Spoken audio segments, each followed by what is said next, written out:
Assalamualaikum warahmatullahi wabarakatuh. Kembali lagi bersama saya di Erik Wiro Channel.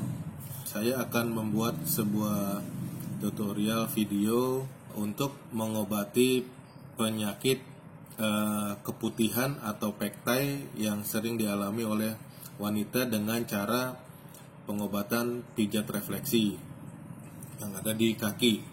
Saya akan memberikan langkah-langkahnya seperti apa supaya teman-teman nanti pada bisa mengerti urutan-urutannya dalam mengobati penyakit dengan metode pengobatan refleksi.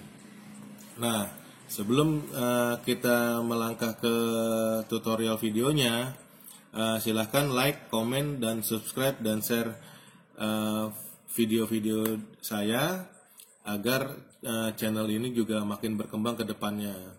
Dan juga bila mana nantinya ada beberapa pertanyaan dari teman-teman sehubungan dengan video kali ini atau ada hal yang pengen ditanyakan, nanti juga bisa komen di kolom komentar. Oke, kita mulai. Langkah-langkah yang pertama adalah kita menentukan yang namanya titik pijat dulu. Seperti di video-video saya sebelumnya, maka titik pijat yang pertama atau 3 pertama itu adalah ginjal, saluran kencing, dan kandung kencing. Kenapa?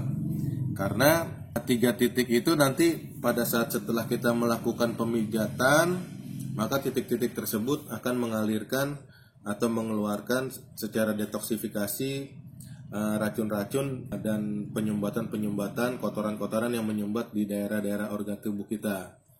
Nah, di sini kita tentukan dulu ya titik pertamanya, yaitu ginjal.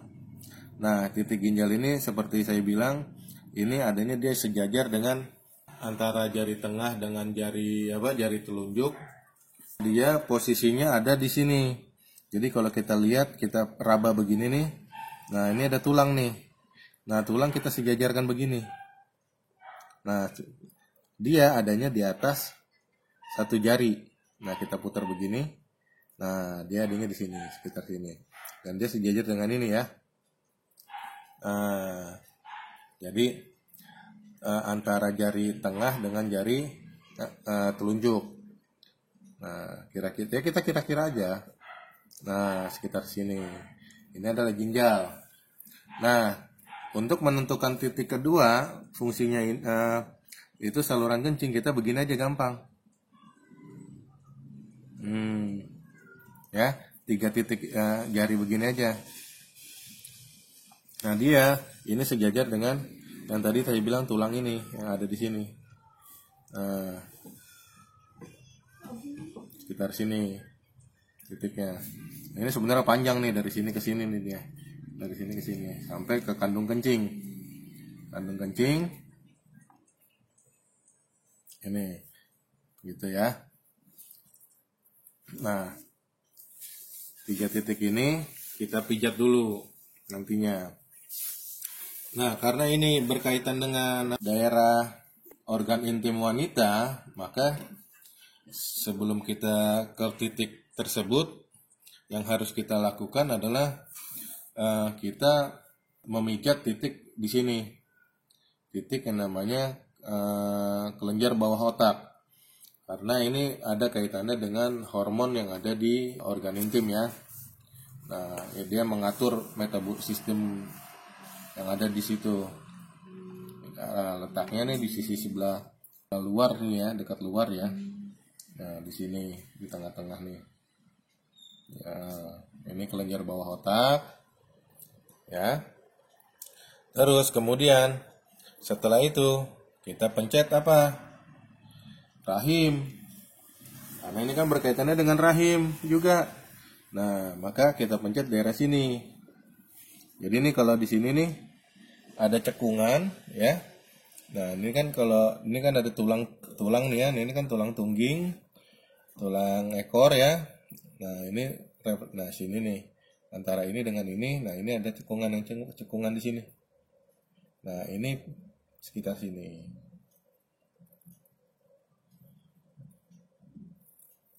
Nah, gitu. Nah, ini rahim. Nah, kita pijatnya nanti arahnya ke jantung. Dari bawah ke atas, dari bawah ke atas, dari bawah ke atas, ya. Nah, setelah itu, maka kita pencet apa? Kelenjar limpa. Itu. Kenapa kelenjar limpa? Karena dia mengatur sistem darah, ya. Sistem darah juga. Jadi dia memberikan makanan pada darah, terus juga bila mana ada pendarahan akibat mungkin seperti menstruasi juga itu dia mengatur di situ limpa. Nah, ini posisinya limpa itu ada di sebelah kaki kiri dekat jantung. Nah, kalau kita lihat limpa itu posisinya itu hampir sejajar dengan dengan ginjal, ya. Nah, sekitar sini. Nah, kalau di sisi sini nih, nah ini jantung. Nah, ini limpa di sini. Nah, setelah bagian limpa, maka kita pencet sistem kelenjar getah bening atau saluran limfe. Ini fungsinya membawa kotoran-kotoran yang ada di dalam darah kita agar bisa dibuang salah satunya. Nah, yang pertama ini adalah kelenjar getah bening bagian dada. Untuk mengetahuinya, ini posisinya kita lihat di sini. Ini kalau kita peraba nih, di sini ada tulang yang ke arah sini. Nah, ini juga tulang dari telunjuk, ada yang begini juga. Nah, posisinya ini dia sejajar dengan tulang yang nongol ini nih. Nah, tulang nongol ini nih begitu dia mau turun begini, nah dia sejajar. Kita begini aja nih. Oh, di sini. Jadi sekitar sini, ya. Tuh. Nah, itu kelenjar getah bening bagian dada. Kemudian kelenjar getah bening bagian perut di sini adanya, ya. Jadi dia di sini nih. Nah, ini ada tulang nongol, ini tulang nongol. Nah, ini antaranya. Tetap mijatnya ke atas, dari bawah ke atas, ke arah jantung, jantung ke arah atas, ya.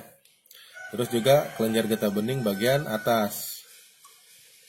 Ini posisinya, ini ada tulang, ini ada tulang. Nah, di sini ada yang cekung nih, di sini. Nah, itu cekungan itu persis. Kita pencet aja sini. Lebar kok di daerahnya agak lebar. Di sini. Nah, kemudian untuk di sisi sini, ini juga ada kelenjar getah bening bagian atas juga, ya. Nah, ini bagian atas juga di sekitar sini. Nah, seperti itu. Nah, juga daerah indung telur. Ini kita pencet di sini. Nah, ini sebenarnya hampir sama dengan untuk gangguan nyeri haid nih, ya. Nah, daerah sini. Untuk itu, nah ini kan kalau kita ini nih, nah ini ada sekitar sini nih. Nah, ini kelenjar reproduksi atau kelenjar yang namanya indung telur, ya. Kayak gitu. Ini kita pencet. Nah, itu adalah titik-titik yang kita harus pijat atau kita tekan dalam metode pengobatan refleksi untuk pengobatan penyakit keputihan atau pektai. Nah, kemudian yang harus kita itu cara memijatnya bagaimana? Nah, untuk cara memijat tetap urutannya seperti yang tadi saya sudah berikan. Yang kita misalkan kita bisa pijat dengan cara seperti ini, ya. Nah, pada saat kita tekan nih, tekanannya ini kurang lebih 2 kilo, ya. Nah, untuk mengetahuinya nanti bisa kita coba ukur, misalnya ini kita tekan begini gitu, ya, di timbangan. Nah, itu bisa seperti itu. Nah, kemudian sebelum melakukan pemijatan refleksi, maka kita bagusnya melakukan stretching kakinya. Kaki ini kita lenturin dulu otot-ototnya yang di sini, supaya pada saat nanti dipijat hasilnya tuh seperti yang kita inginkan, maksimal lah ibaratnya. Nah, setelah kita udah stretching seperti ini, maka baru kita lakukan pemijatan. Kenapa harus dilakukan seperti ini?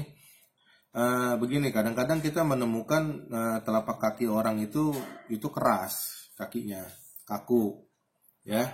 Nah, untuk supaya dia maksimal ya kita giniin ya, kita stretching. Nah, kemudian bila mana kulit kakinya tebal, kita pemijatannya jangan pakai tangan, tapi kita bisa nanti menggunakan alat bantu seperti ini ya. Kita pijat begini, kita tekan ya, dan ini pada saatnya kita gerak begini, stabil aja, jangan banyak gerak, jangan banyak gerak sana gerak ke sini gerak ke sana, nanti takutnya ini lecet.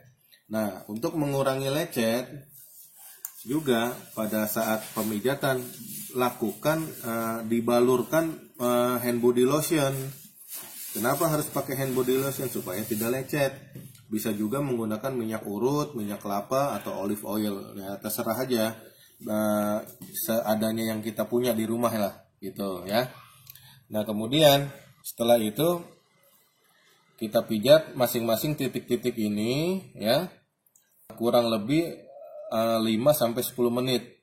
Nah, supaya karena kan ini awal-awal, jadi kita pencetnya 5-10 menit aja. Dan lakukan hal ini bisa tiap hari boleh, bisa seminggu 3 kali boleh, sampai penyakitnya itu hilang. Nah, nanti supaya penyakitnya itu cepat hilang atau benar-benar hilang, nah ada beberapa hal juga yang harus teman-teman lakukan. Nah, untuk sistem kelenjar ya, seperti rahim, seperti kelenjar getah bening ya, tadi limpa itu ditekannya agak keras ya, supaya mempercepat penyembuhannya.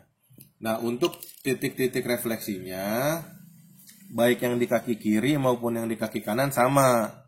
Cuman yang di kaki kanan, yang titik limpa itu tidak perlu dilakukan karena nggak ada titik saraf refleksi untuk limpa di kaki kanan ya. Kenapa? Karena limpa itu posisinya adanya di jalur sebagian tubuh kita yang sebelah kiri. Nah, perbedaannya di situ aja. Jadi, tetapi untuk titik-titik lainnya itu sama ya. Nah, oke. Itu adalah cara memijat ya. Jadi bisa dengan tangan, bisa dengan alat bantu seperti ini ya. Nah, juga setelah itu apa yang harus dilakukan setelah pemijatan? Nah, setelah pemijatan, orang yang dipijat itu sebaiknya minum air hangat putih atau teh manis hangat untuk memperlancar sirkulasi darahnya. Setelah dipijat dan setelah minum, nah efeknya apa setelah dipijat nih? Biasanya terkadang ada beberapa pasien atau beberapa orang yang dipijat itu, setelah dipijat itu mengalami mungkin kencingnya makin keruh atau bau ya. Itu kalau melalui kencing. Nah, kalau misalkan dia melalui tinja, mungkin tinjanya lebih lengket daripada biasanya. Mungkin daerah-daerah tertentu yang di organ tubuh kita yang kita pencet ini semakin sakit. Nah, itu juga bisa indikasi sebagai bahwa itu sudah bagus, berarti pengobatannya berhasil membobol penyumbatan yang menjadi penyebab penyakit. Nah, setelah itu, setelah mengetahui efek-efeknya ini, nah ini ada satu lagi nih. Nah, ini selama masa pemijatan atau selama masa pengobatan, sebaiknya pasien jangan memakan makanan yang mengandung protein, telur, terasi, nanas, ketimun, udang, ikan asin. Hal-hal seperti itu sebaiknya dihindari dulu. Bukan nggak boleh makan, tapi dihindari dulu agar pengobatannya ini tuh bisa lebih efektif.